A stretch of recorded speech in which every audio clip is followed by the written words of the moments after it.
Now, Heseltine, a life in the political jungle.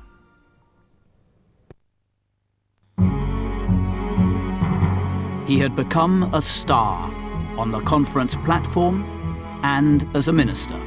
Saviour of the inner cities, scourge of the nuclear disarmers. But he had been thwarted by a woman he scorned. You know the phrase, vanity, vanity, all is vanity. I sometimes think it applies rather more to men politicians than to women. You would just find yourself interrupted all the time, and I had to learn that the only way to deal with her was to wait until she paused and then start again. Because otherwise you just never got a word in edgeways, and you know, your arguments were dismissed with a lot of hectoring sort of chat. It's wrong for me to say anything at this instant. I have resigned from the cabinet and I will make a full statement later today. The clash between them had led to his spectacular resignation from her cabinet.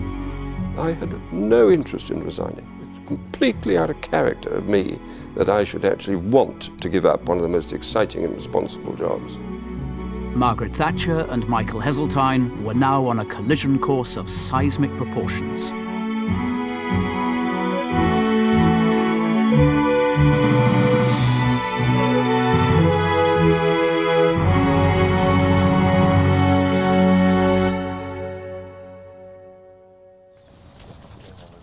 In January 1986, Michael Heseltine found himself without a frontline role for the first time in over a decade.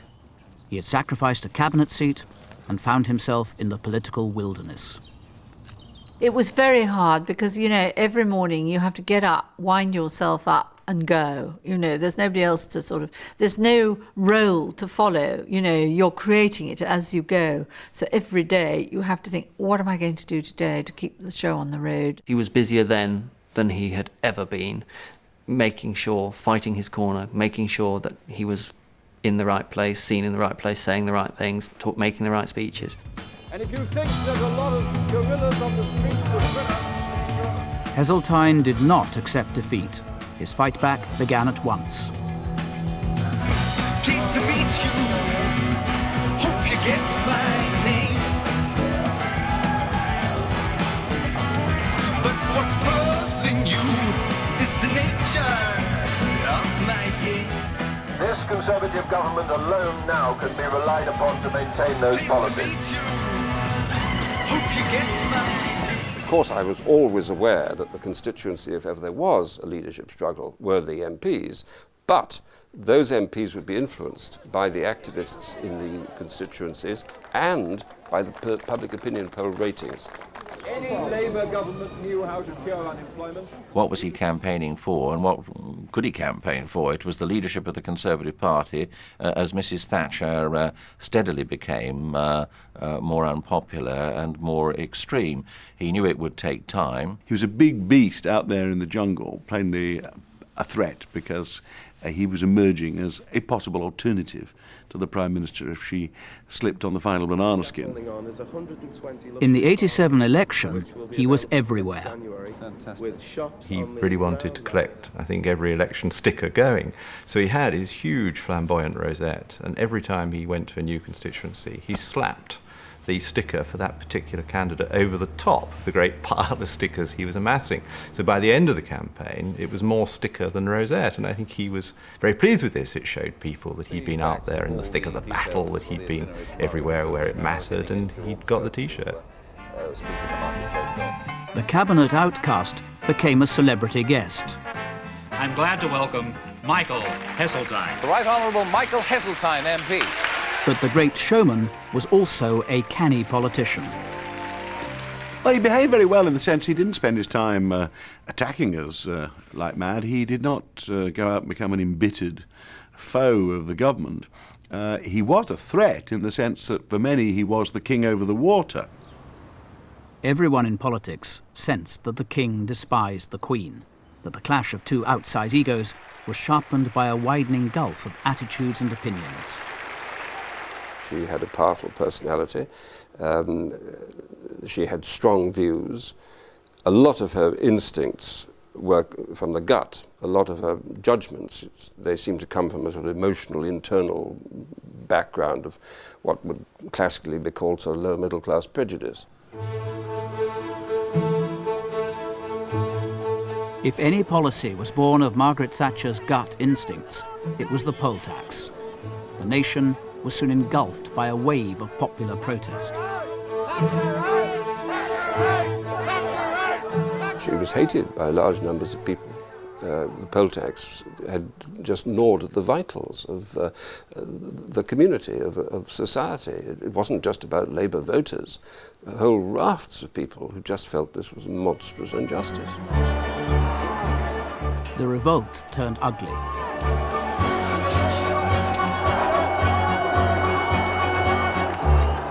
Heseltine, who had opposed the poll tax from the start, came under growing pressure to move in for the kill. He resisted. People were coming up to Michael and to me, saying, well, for goodness sake, get on with it. We're right behind you. And both of us used to say, yep, I hear what you say. But no meetings were held, nothing. We knew perfectly well that the moment we set it in place, it would be all over the newspapers. The whips would know at once. I will bet my bottom dollar that one or two of the people who came and promised me support were sent by the whips in order to try and get inside the thinking. I bet that. And if I'd been chief whip, I'd have done it. So I'm not, they're highly professional manipulators, those boys and girls. Asked repeatedly about his ambition to topple the Prime Minister, he had a stock reply.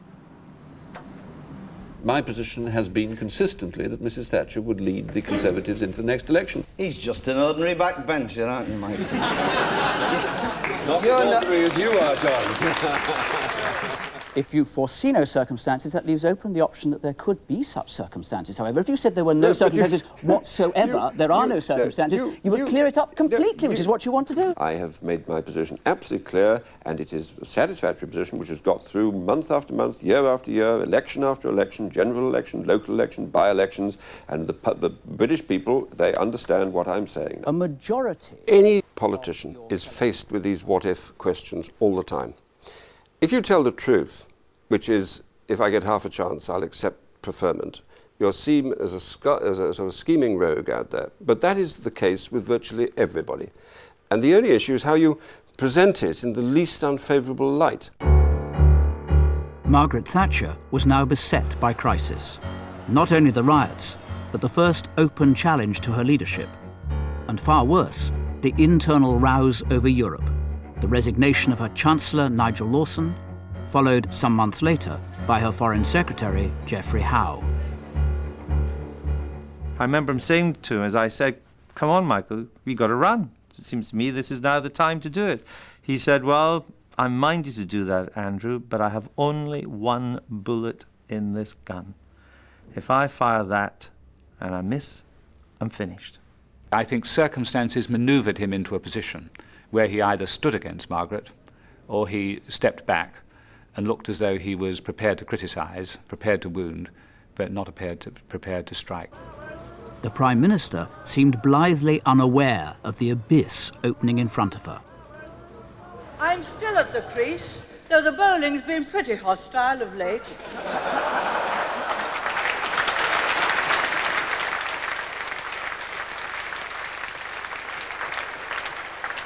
And in case anyone doubted it, can I assure you there will be no ducking the bouncers, no stonewalling, no playing for time.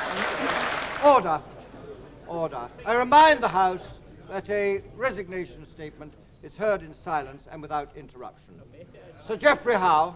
The very next day, Geoffrey Howe picked up the metaphor and hurled it back at Margaret Thatcher with murderous precision.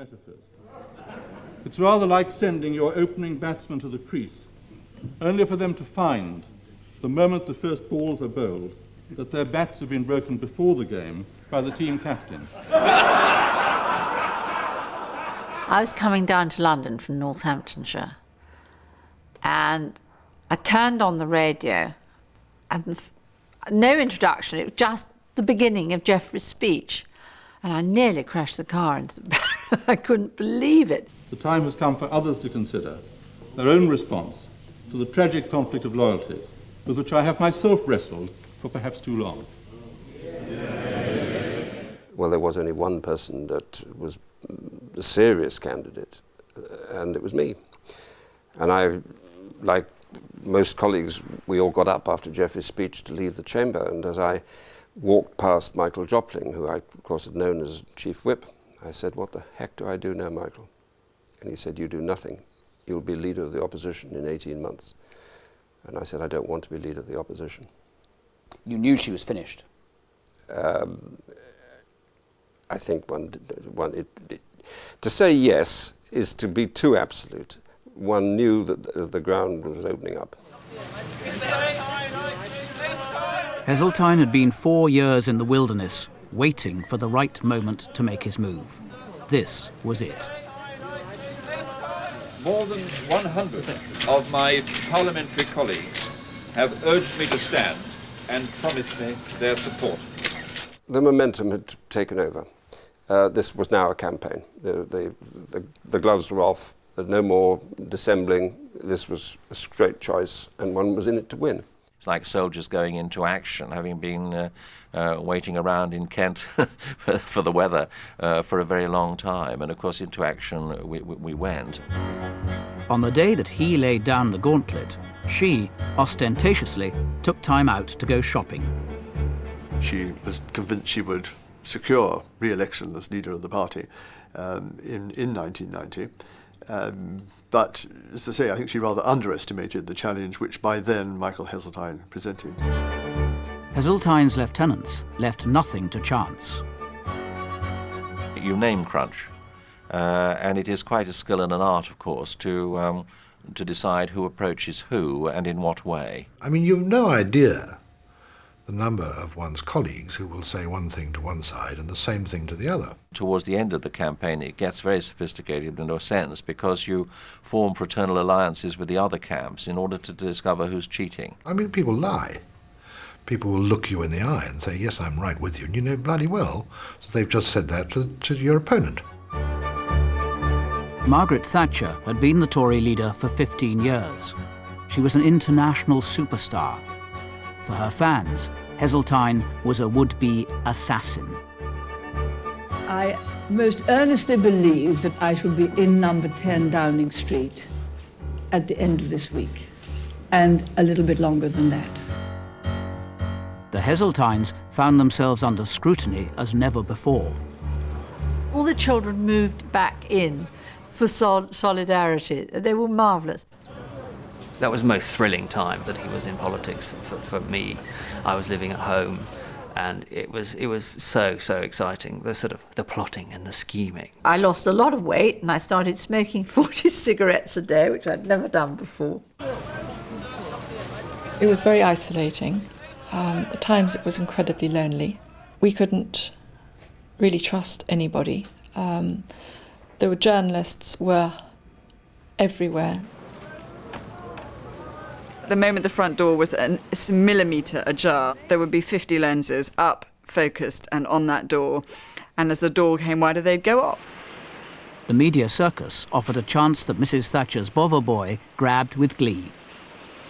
There were those wonderful moments of sport, as when, as one of Michael's neighbours, we live in the same street, I came upon the press all settled outside the television, outside his house, waiting for him to appear on the steps to give a press conference. Good morning, good morning. Who's blocking up my street? Mr. Tebbit, what do you think of Mrs. Thatcher's statement in the press this morning?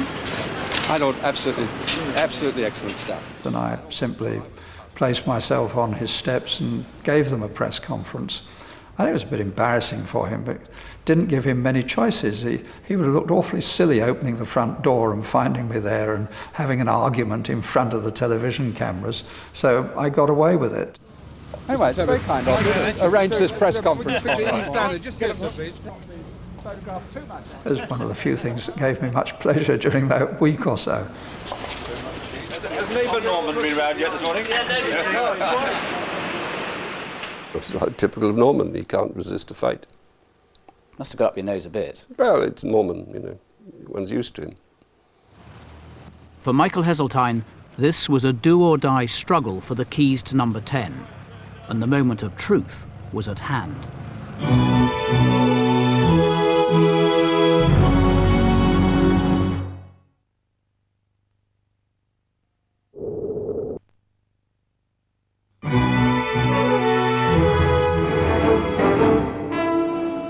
Good evening.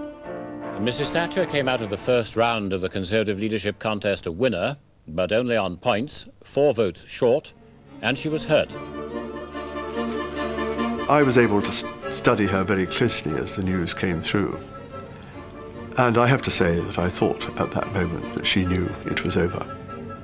The fight went on for a few days more, but I looked in her eyes then and I thought to myself, she knows that's the end. At first, though, she refused to concede. Naturally very pleased that I got more than half the Parliamentary party and disappointed that it's not quite enough to win on the first ballot. So I confirm it is my intention to let my name go forward for the second ballot. We knew then that if she did that, we were going to win, because that's when the support from her amongst the ranks of her own government seriously started to hemorrhage. The results that we have are within 1 or 2 of the firm pledges that we had received by this morning. I will therefore allow my name to go forward into the second round. But she couldn't ignore the truth for much longer. She was finished.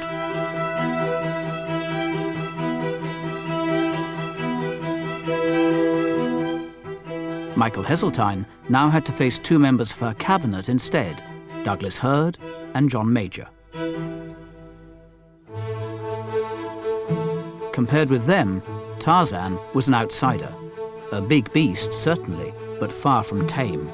By no means a safe choice for a quiet life. He was always a loner, and when push came to shove, there were too many people who didn't quite know what he stood for, or thought they didn't, or could claim they didn't, who didn't quite trust him because they'd never had any relationship with him or worked with him. My reservations about Michael, who I might otherwise have supported, were that I thought to go straight from Margaret to Michael in the highly emotional circumstances of that change would split the party. If we'd had Michael Heseltine as leader, it would have been all hell let loose. I would have led from the front, and that would have brought trouble. But there's always trouble. If you lead from the front, you get trouble because you're too autocratic. If you lead from behind, they say you're weak.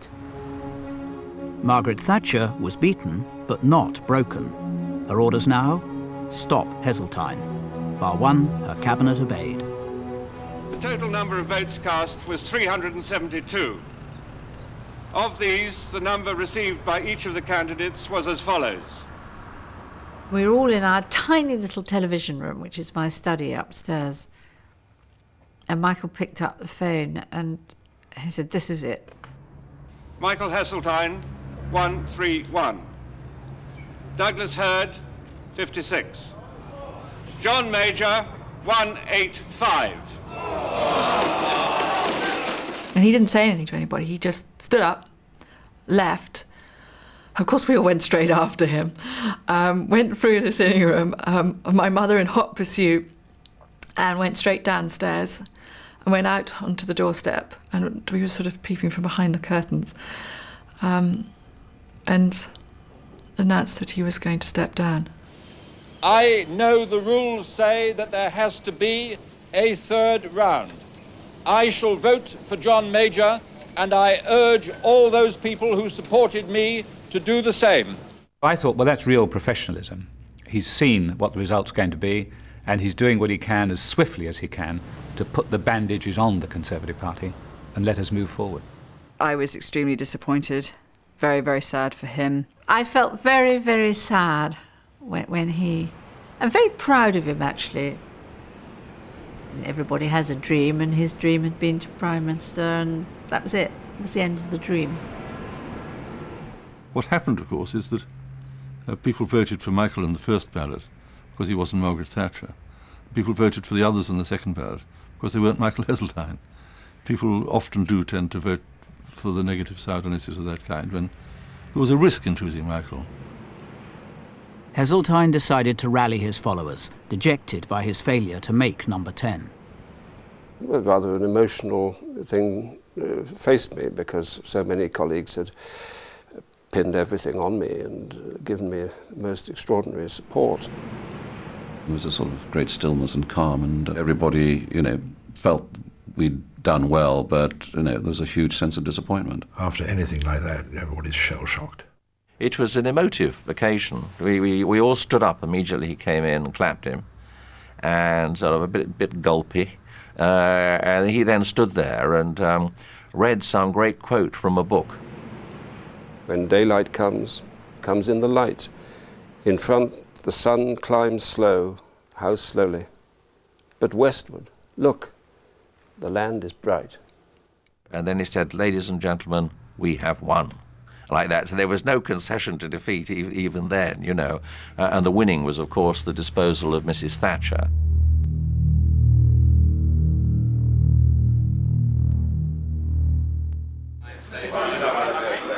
John Major was now Prime Minister, and after 4 wilderness years, Tarzan was back in the cabinet. I could never quite make up my mind whether he was seeking to impress us all or whether he was just so excited to be back he couldn't stop talking. But he did talk an awful lot in those early cabinets. I think a number of questions arise, both on Commons and on Lords. I don't remember any frisson at all between Michael and anybody else. He just very rapidly came back, and as I remembered him being in before, as far as I was concerned, he'd just come back home. I was very conscious when I went back into John Major's cabinet that you were looking down on a new generation. They were just much younger, and there weren't big beasts. They're gone, just in the way of time. And it was first of all, 79 you were looking up to these giants, and 1990 you were looking down to the next generation. He was once again at Environment. His first task, to scrap Thatcher's poll tax. His junior minister, an ardent disciple of the ousted leader. He said to me straight away, he said, I've one word of advice for you, Michael. Never resign. And this was a man who'd been out for 5 years, who'd had the pain of watching all his colleagues continuing in government, who'd brought that situation upon himself by resigning. And the thing that was at the top of his mind that day, and the advice he offered me, was never resign. Helped by the abolition of the poll tax, the Tories clung on to power in the '92 election. Heseltine was duly rewarded with his dream portfolio, trade and industry, where he flaunted his new authority, first by adopting the title President of the Board of Trade, and then by dancing on the grave of Thatcherism. If I have to intervene to help British companies, then I tell you, Mr. Chairman, that I will intervene before breakfast, before lunch, before tea, and before dinner. And I'll get up the next morning and I'll start doing it all over again. That was done very deliberately. I had arrived where I wanted to be. And just like some of those other speeches, which had this very simple summary, which of course grabbed the headlines, I wanted to get this word intervention by the scruff of the neck and cut the cant. All governments intervene. You were really happy in that job, doing I that? loved it. Loved it. It was real buzz. It was for me. It was designed to reflect a philosophy, an experience. I could talk industrialists into the officials because I'd come from that background. I was one of them. John Major was only too aware of Tarzan's stature, vital therefore to keep him on side. Come on, Michael. Out with your club, on with your loincloth, swing into action.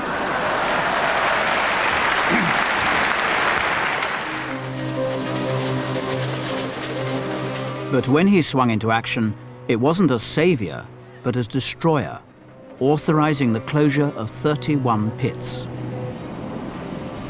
The scale of it was mind-boggling. The way it was done was terrible.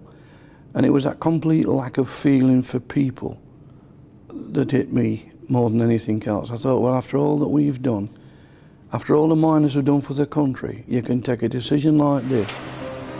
It was clumsy politics, especially as the blow fell most heavily on those miners who had rescued the Tories in their struggle against Arthur Scargill 9 years earlier. It gutted us, and we felt that a person who could do a thing like that has got to have no feeling for humanity at all. He can only feel for himself. Michael Heseltine still insists he had no choice. the story remains absolutely clear. Contracts at a vastly reduced level, no other demand for coal. No demand, therefore, for the products of 30 pits. What do you like me to do, colleagues? Well, I told them what they had to do. There was no choice. This is what British Coal had told me. You've got to close the pits. His colleagues were far from happy.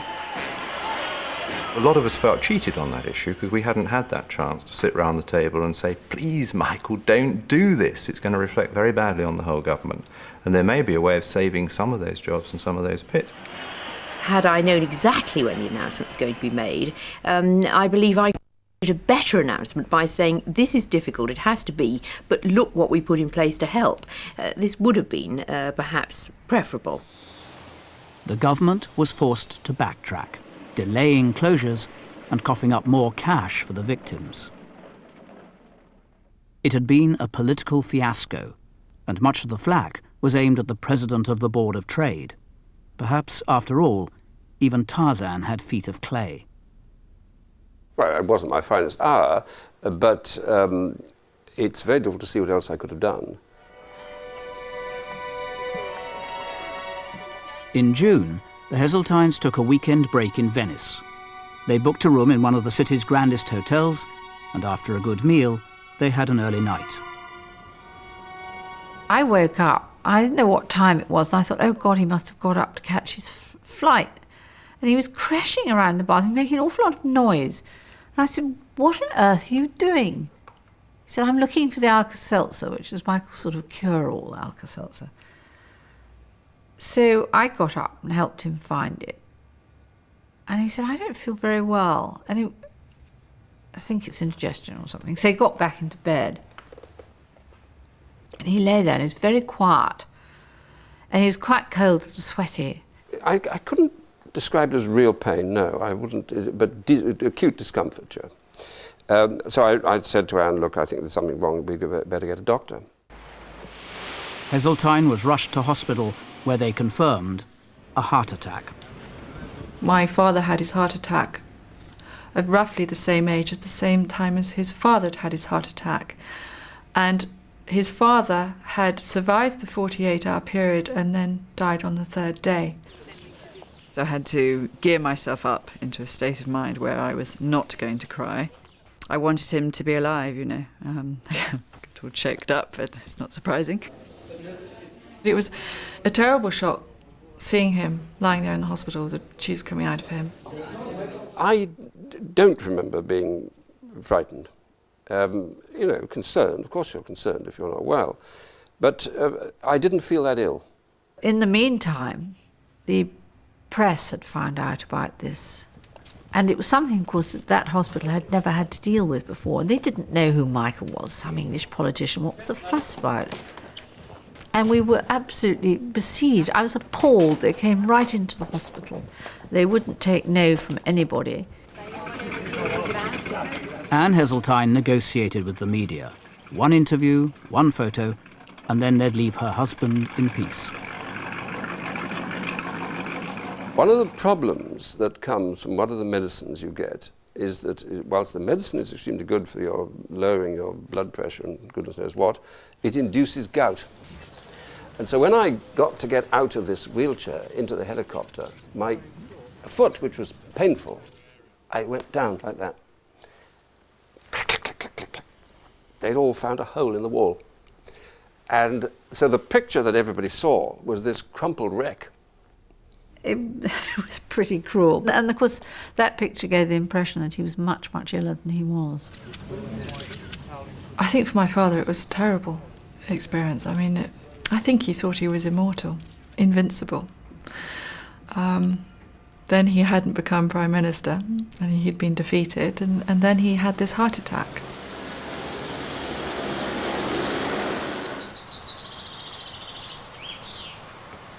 Michael Heseltine recuperated on his country estate, tending his 50-acre garden, a glorious arboretum with more than 3,000 trees and shrubs collected from around the world, his great passion aside from politics.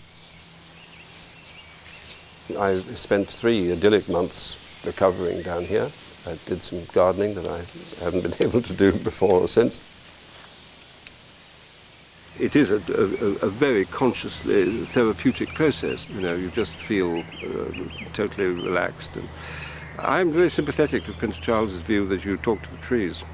There was a tree up there we passed, which I'd had for some considerable time. It was a pink thorn, and it didn't flower. And I said to it one year, I said, you know, you can't go on like this. The next year, it was covered in flowers.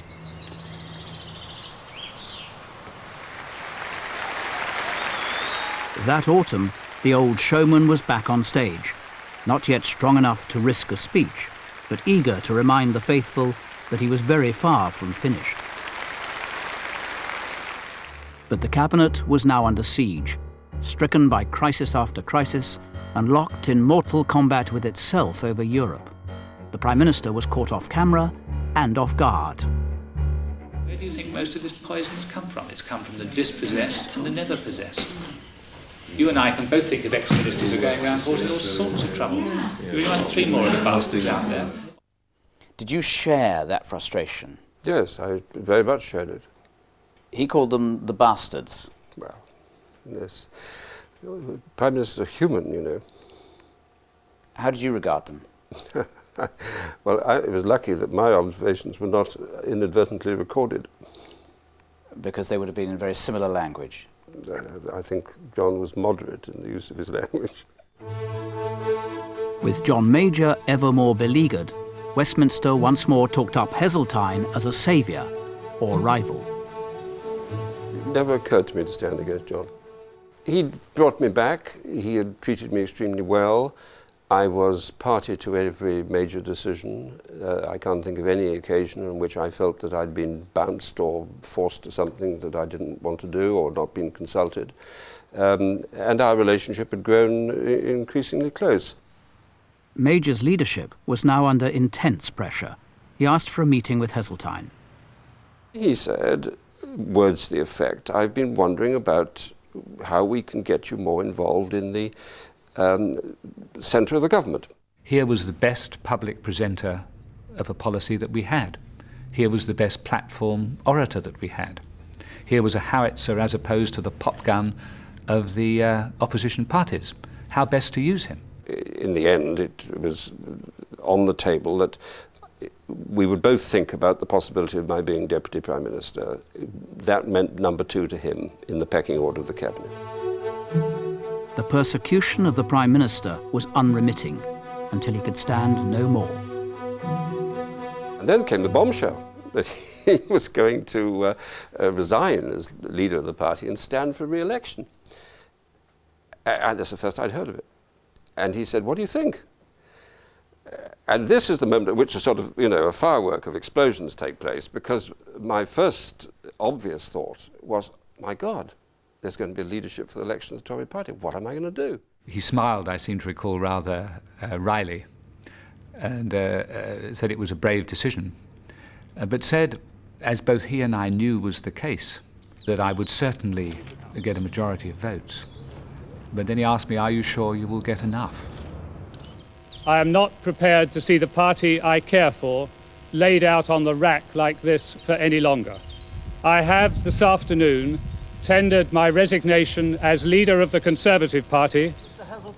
As it was, Major challenged his tormentors or anyone else to run against him for the leadership. Crucial to that decision, his knowledge that Heseltine would remain loyal. If he had stood down then, I myself think there would have only been one possible leader, which would have been Michael. I've no doubt at that stage, Heseltine would have won very easily. Who knows? I think he would have been in with a chance, but by no means a certainty. He was aware that you would not run against him directly, but that you would be in the fray if he didn't do well enough to make it through to a second round with confidence of victory. Yes, I think that's fair. I am absolutely certain that Michael played it absolutely straight during the leadership election from start to finish. I have never had the slightest doubt about that. I'd be a hypocrite if I said to you that never did I ever wonder what would happen if this, that, or the other circumstance developed. But those sort of ifs were inconceivable or highly improbable.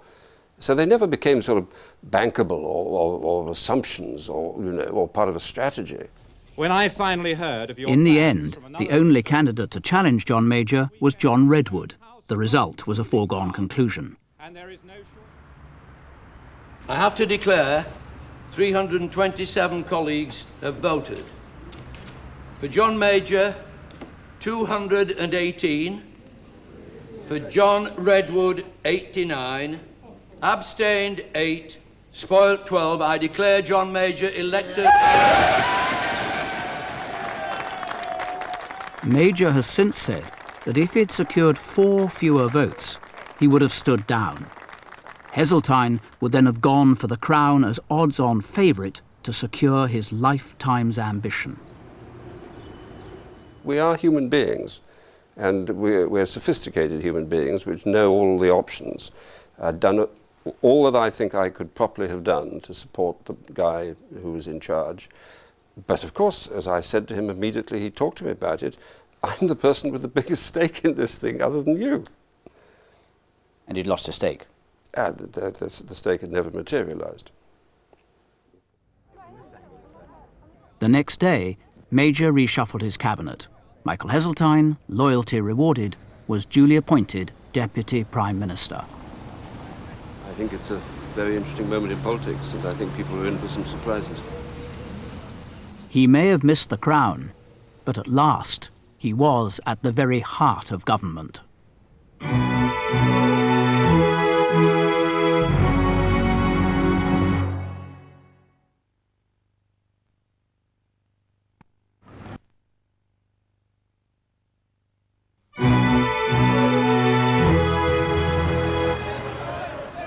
The government was now in terminal decline, but Heseltine's star shone brighter than ever, and he behaved accordingly.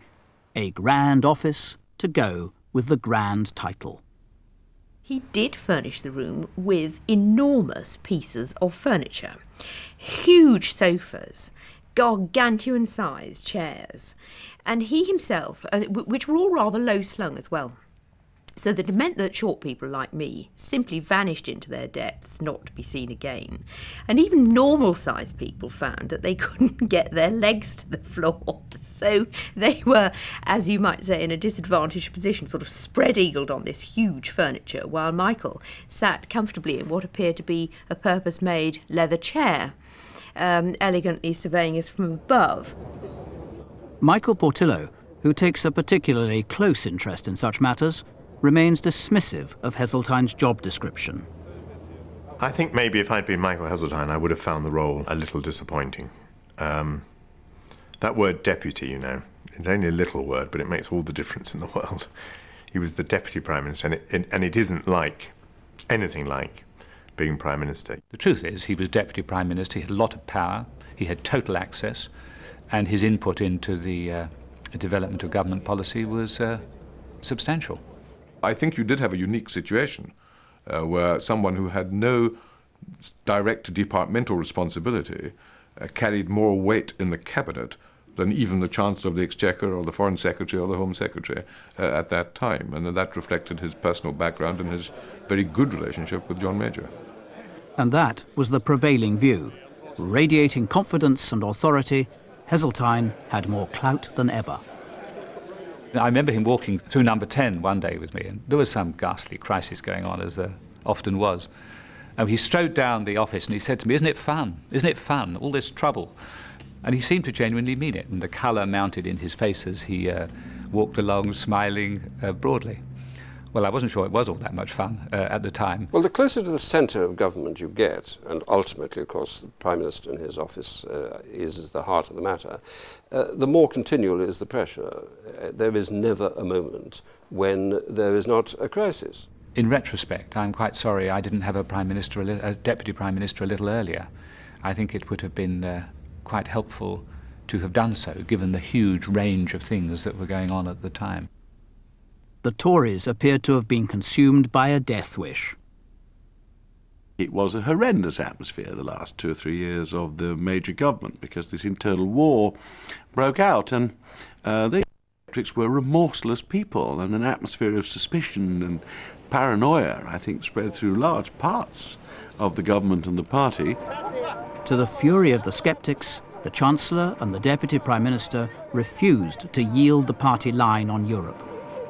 We were the anchors.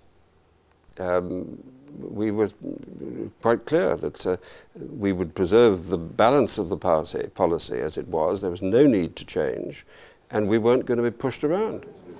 Michael thrives on challenges, and golly, in the last 18 months of the major government, there were plenty of challenges about majority down to one, bullets coming at us from every direction, and I think he was in his element, and I think we actually got a bit of a flavour of what a Heseltine administration might have been like if he'd ever got the #1 job.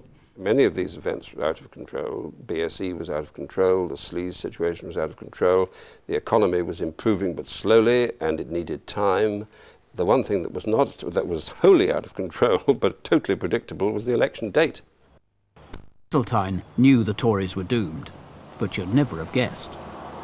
Whereas nearly every one of his cabinet colleagues, without exception, had lost the stomach for the fight, had given the election up as lost, were off in their constituencies, wandering around morosely.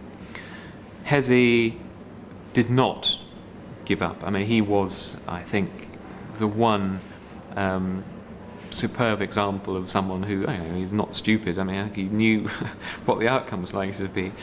But he did not give up. He didn't let his head fall, and he carried on bashing away, doing what he was best at. What you people have completely got wrong is that you think that somehow or other the Europeans think that this country... What did you have for breakfast? I tell you, It was an impossible task. Deputy Prime Minister appears on a television radio interview. We all know it's going to last about 6 minutes. I'm there to say the Tories are doing well, we want to do better, the economy is improving, we've reformed this, that and the other, it's all going to be very good indeed. That's the message. 3 minutes into the interview, half my time has gone, and I'm still talking about sleaze, despite my trying to say, look, this is not about sleaze, this is about the future of our country. Listening to it as an objective observer, there's only one conclusion. This guy is just trying to avoid the questions. He's trying to wriggle off the hook. That's how I would have heard myself as Joe Bloggs in the Bull and Bush. On election day, knowing that he'd never be Prime Minister, Michael Heseltine made one last visit to Downing Street, his family at his side. There was the cabinet table, and we walked round, and where did you sit? Where did John Major sit? And it was absolutely a thrilling moment. It was a very sad and very moving little journey round. I remember going up to John Major's chair, and I sat in my father's seat, and I went to sit in John Major's chair, and he looked at me, and he didn't say, it was just a very casual. He said, "I've never sat there," and my bottom was about to touch the seat, and I just leapt up from that seat, and I never sat on that seat, and I'm very glad I didn't actually, because I think that would have been wrong. And it was a very emotional moment. It was I think we were there probably for 20 minutes. It was very, very emotional because we all knew that was the end. Good evening. The votes are cast. The polling stations are closed. Our prediction, based on the Mori exit poll for ITV, is that Labour have clearly won this election with what appears to be a massive majority.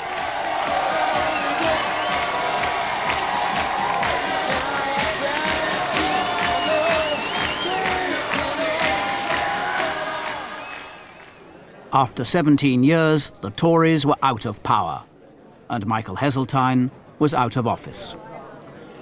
I remember being moved by the occasion, but not by the sense that I didn't make it or anything like that, simply that this had been an incredible part of my life, a wonderful privilege, and that was it. Gone. Gone.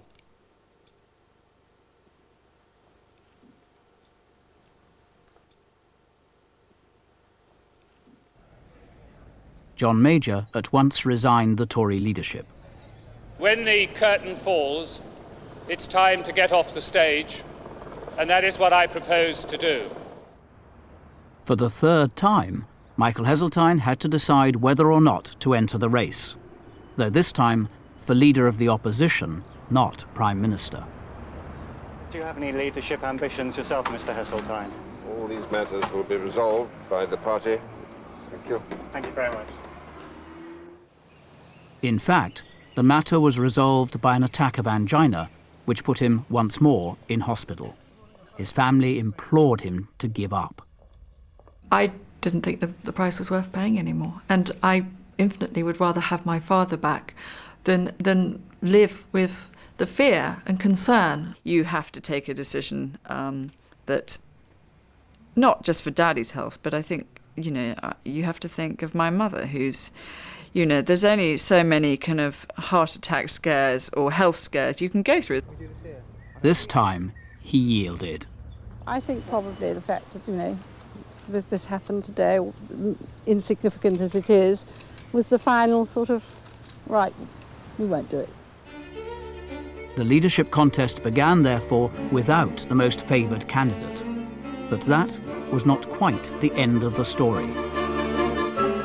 As also-rans like Peter Lilly, Michael Howard and John Redwood fell by the wayside, the election turned into a battle between Ken Clarke and a still obscure member of the cabinet, William Hague. And I think it became apparent pretty much halfway, little beyond halfway perhaps, of the campaign that Ken was probably going to fall just a few votes short of actually winning the contest.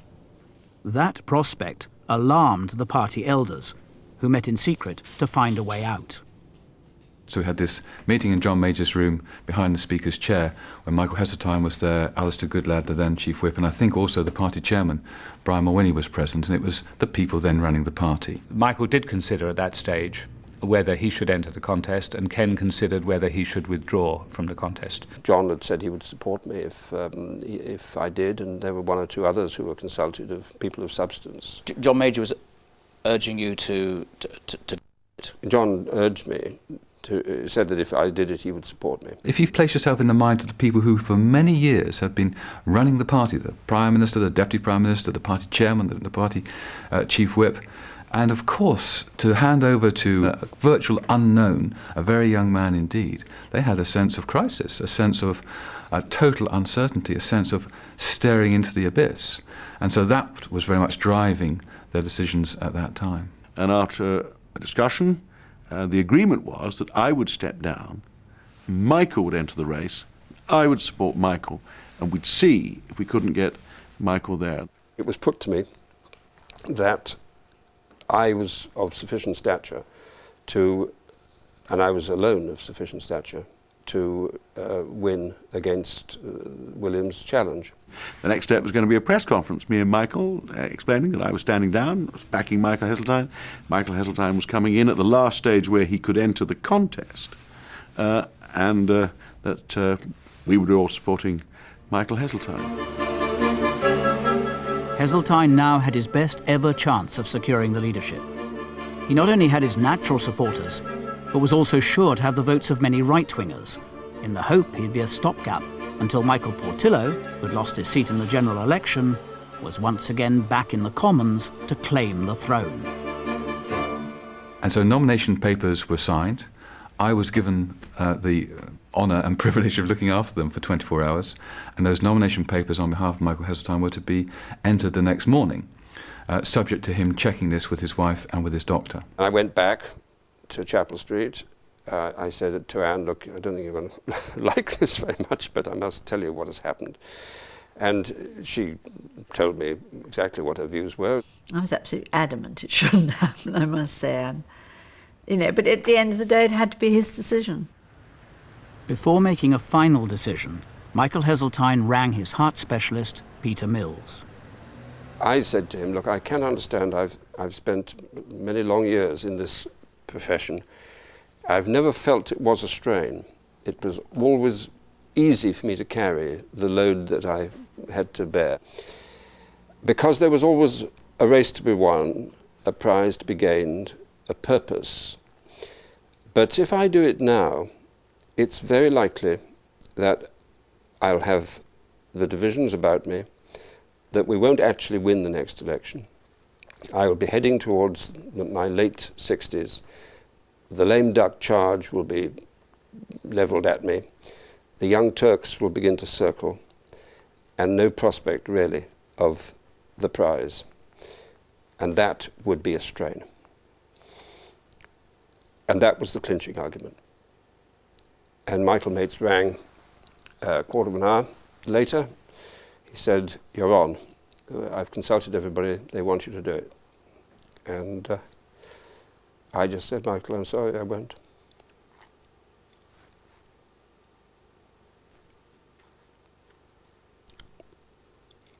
No regrets? No. No, I found it... No, it was the right decision. The right decision.